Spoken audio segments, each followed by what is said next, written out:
Ingrid never once carried a credit card balance she couldn't pay off that same month. Not once, in 40 years of adult financial life. Her neighbors called her the most financially responsible person on the block, and they weren't wrong to notice something real in her.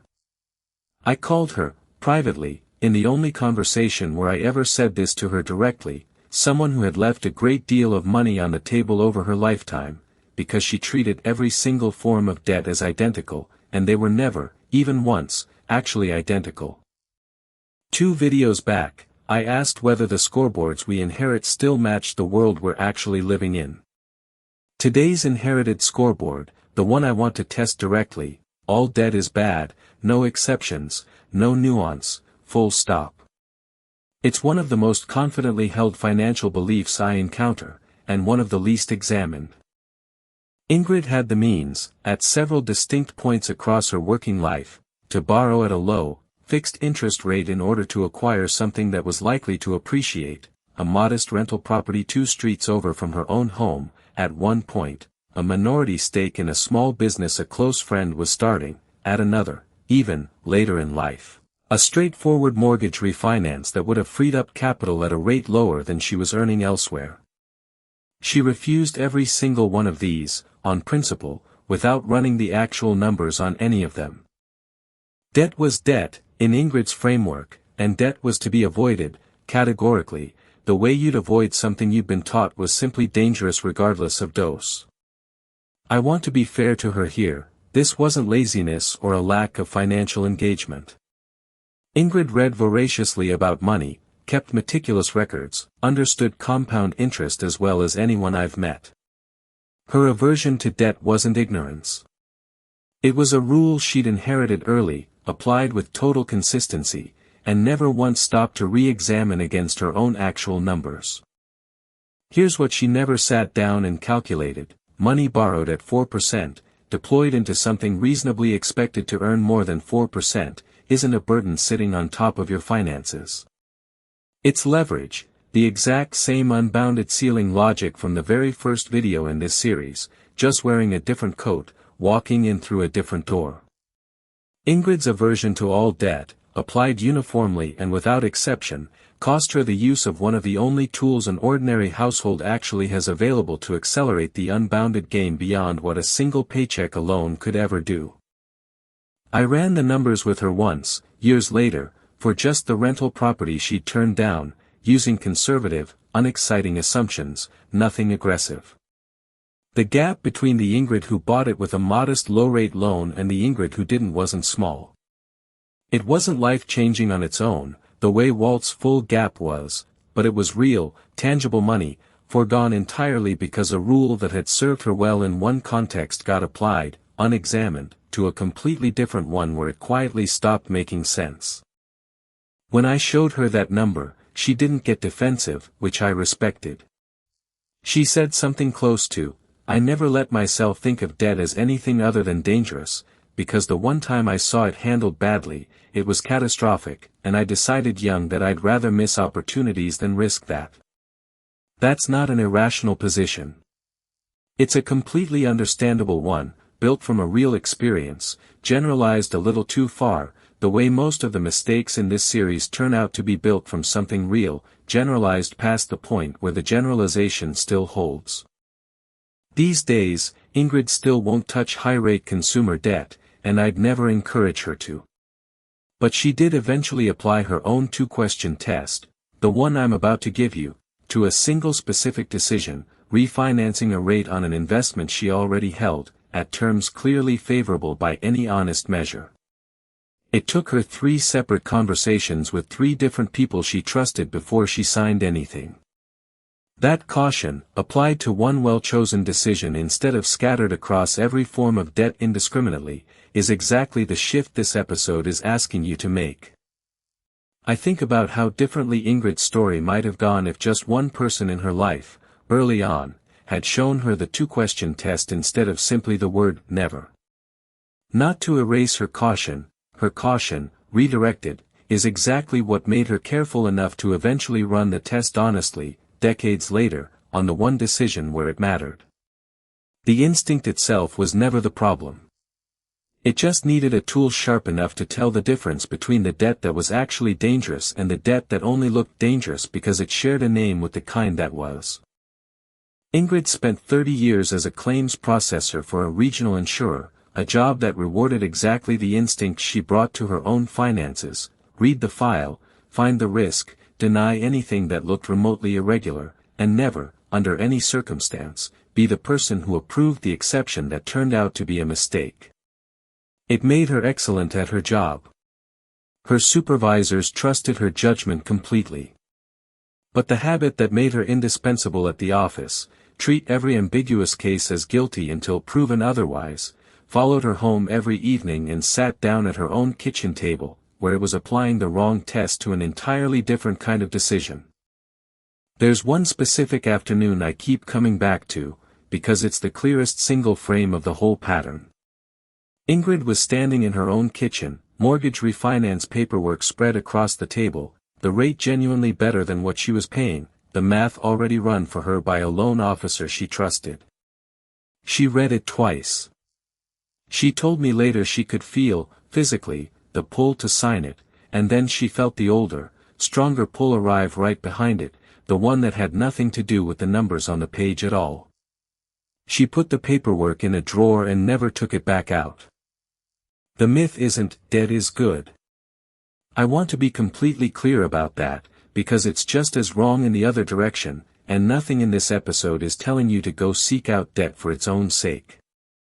The myth is treating debt as one single thing, uniform and interchangeable, when it is at minimum two entirely different things wearing the exact same name. There is debt that finances a shrinking asset, or pure consumption, usually at a comparatively high rate, a car loan on a vehicle losing value the moment you drive it away, a credit card balance carried at 20% or more against dinners already eaten and vacations already taken. That is the bounded game working actively against you, compounding in the wrong direction, and it deserves every bit of the wariness Ingrid gave to debt as a whole category. And there is debt, usually available at a meaningfully lower rate, that finances something appreciating or something productive, real estate, a business stake, an investment held for genuine growth. That version can be the unbounded game, financed, accelerated, brought forward in time instead of waited for. Same word, in both cases.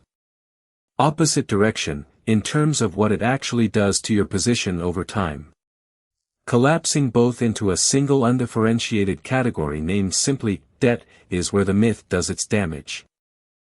I think the reason this myth persists so strongly, even among people as financially literate as Ingrid, is that the bad version of debt is so much more visible, so much more commonly discussed, so much more frequently the subject of warnings from every well-meaning financial voice a person encounters growing up. Nobody writes a cautionary tale about the rental property someone declined to buy. Plenty of people write cautionary tales about the credit card balance that spiraled. The visibility of the failure mode crowds out the quieter, less dramatic cost of the missed opportunity, until debt simply means the dangerous kind by default, in most people's minds, without anyone deciding that on purpose.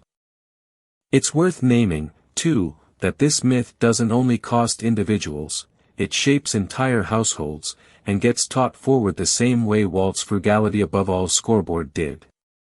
A parent who treats all debt as uniformly shameful raises children who flinch at the word itself, without ever learning to ask the two questions that would actually tell them whether a specific instance is dangerous or productive. The flinch gets inherited. The arithmetic, usually, does not. Put two households side by side, both disciplined, both careful with money in every visible way. One treats a 30-year fixed mortgage at a rate below inflation as identical to a payday loan at 400%, because both carry the word debt. The other asks what each loan is actually financing and what it actually costs, and treats them as the two unrelated financial instruments they actually are. Only one of those households is making a real distinction. The other is running a moral rule where a financial calculation belongs, and calling the result caution. Here's the test I'd actually apply, and it's simpler than most people expect once they hear it stated plainly. Ask exactly 2 questions about any debt you're considering. 1. Is the rate meaningfully lower than what this money could reasonably be expected to earn me elsewhere, over a comparable time horizon? 2. Is what I'm financing likely to still have real value, or to be producing income, long after the debt itself has been paid off? A high-rate loan for something that depreciates the moment you take possession of it fails both questions cleanly. That's the enemy version, the one that deserves every bit of the caution Ingrid gave to debt as a whole category, without exception. It's actively working against the unbounded game, taking money that could have compounded and routing it instead toward interest on something already losing value. A low-rate loan on something appreciating, or something productive, can pass both questions cleanly, and refusing it purely on principle, without ever running the arithmetic, isn't caution in any meaningful sense. It's the same floor with no bottom instinct we saw in an earlier episode, the one where more of a good habit stopped being better past a certain point, just applied here to an entirely different category of decision. Try running your own version of this test on whatever debt-related decision you're currently avoiding purely on instinct, without doing the arithmetic. Write down the actual rate you'd pay. Write down a conservative, honest estimate of what that money could reasonably earn elsewhere, or what the thing you'd be financing is likely to be worth or producing later. If the numbers clearly favor borrowing, and you're still saying no purely because debt makes you uncomfortable as a category, you're not being careful anymore. You're doing what Ingrid did for decades, letting a feeling stand in for a calculation that takes about 5 minutes to actually run. I've started keeping a version of this test taped inside the cover of my own ledger, because even after years of using it, the pull toward the old, simpler rule, debt bad, full stop, never fully goes away. It's comforting in a way that 2 questions requiring actual arithmetic will never be. Comfort and correctness aren't the same thing, and this entire series, if it's done its job, should have made that distinction impossible for you to unsee. Let's actually run Ingrid's own declined rental property through the 2 questions, with real numbers, because the abstract version of this test is easy to nod along to and easy to never actually use. The property was priced at roughly $180,000. The loan on offer was fixed at 4.2%. Conservative, unexciting rental market assumptions for that neighborhood put realistic total return, rent plus modest appreciation, after expenses, at somewhere around 7 to 8% annually. Question 1. Is 4.2 meaningfully lower than 7 to 8? Clearly yes. Question 2. Was a maintained rental duplex, in a stable neighborhood, likely to still hold real value and still be producing income decades later? Also clearly yes.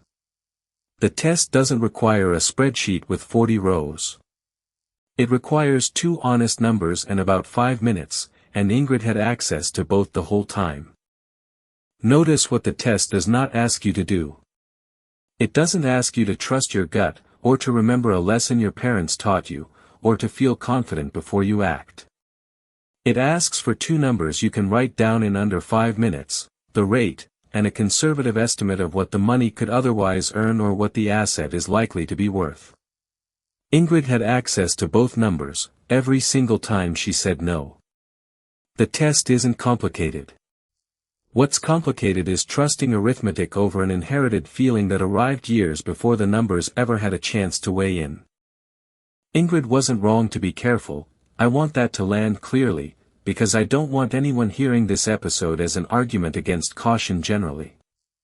She was wrong to let carefulness alone answer a question that actually required arithmetic to answer correctly. Never is so much easier to hold on to, day to day, than a 2-question test you have to actually run each time a real decision presents itself. But easier isn't the same as correct, and this series has spent 8 episodes now on exactly the cost of confusing the 2. What makes this particular myth more expensive than most is that it doesn't just cost you once. Every single time a genuinely favorable opportunity appears, and they appear more often across a working lifetime than most people expect, the same unexamined, debt is bad, full stop, instinct fires again, and gets obeyed again, quietly, without the person even registering that a decision was made. Walt's mistake ran on autopilot for 31 years. Ingrid's ran the same way, just wearing a different disguise, activating at different moments across her own 31 years instead of every single week. There's a specific moment I keep coming back to, from the second time she turned down the business partnership stake, not the rental property, a completely separate decision, years apart from it. Her friend had already drawn up honest, conservative projections, already offered Ingrid terms most people would have called generous, already answered every skeptical question Ingrid raised, patiently, more than once. Ingrid still said no, and when I asked her years later what had actually driven the decision in that specific room, she couldn't point to a single number that had concerned her. She could only say that borrowing money, for anything, still felt like the wrong thing to do. That's the myth operating at full strength, not overruled by evidence, because it was never actually arguing with the evidence in the first place. Here's the part of Ingrid's story that still surprises people when I tell it: she wasn't undisciplined in any sense that mattered. If anything, her discipline exceeded Walt's: more consistent saving, fewer emotional purchases, a cleaner ledger than almost anyone I've profiled in this series. She had every ingredient the myth says should produce a great outcome, except the one piece of arithmetic that would have told her when her own rules stopped applying. Discipline aimed correctly and discipline aimed at the wrong target can look, from the outside, exactly identical for decades. Only the ledger, eventually, tells them apart. There's an objection worth taking seriously here: isn't encouraging people to take on debt, even the good, kind, genuinely risky advice, especially for people who don't have Ingrid's financial literacy or discipline. It's a fair concern, and I want to answer it honestly rather than wave it away. The two-question test isn't permission to borrow freely. It's a filter that, applied honestly, rules out almost everything people actually get into trouble with: the high-rate consumer debt, the impulse purchase financed over 5 years, the loan taken because the monthly payment sounded manageable rather than because the underlying arithmetic worked. If you can't answer both questions with real numbers, not vibes, the test tells you no, clearly, and that no is exactly as protective as blanket avoidance for anyone who isn't ready to do the arithmetic honestly. For everyone else, for anyone willing to actually write down the rate and the realistic expected return before deciding, the test simply stops a good tool from being discarded out of an abundance of caution that isn't actually protecting anyone from anything, the way Ingrid's blanket rule wasn't protecting her from a risk she was never actually going to take. It was just quietly taxing her, every year, for decades, in opportunities that never got evaluated at all. None of this works, by the way, without the same unglamorous follow-through this entire series keeps returning to. Passing the two-question test is the easy part, some afternoon with a calculator. Actually making the payments, on schedule, for the full term, without treating the borrowed money as found money to be spent elsewhere, that's the part that separates good debt used well from good debt that quietly turns bad through neglect. The test tells you whether to borrow. It doesn't do the borrowing responsibly for you afterward. That part is still on you, every month, for as long as the loan exists. There's a mirror image mistake waiting on the other side of caution: not too much fear of using money productively, but too much fear of ever being without a mountain of it sitting completely still, doing nothing. That one cost someone I know more than 2 decades of growth, sitting in cash far past the point where cash was actually protecting her from anything. I'll tell you about her next, and the number involved might be the largest single gap this entire series has shown you yet.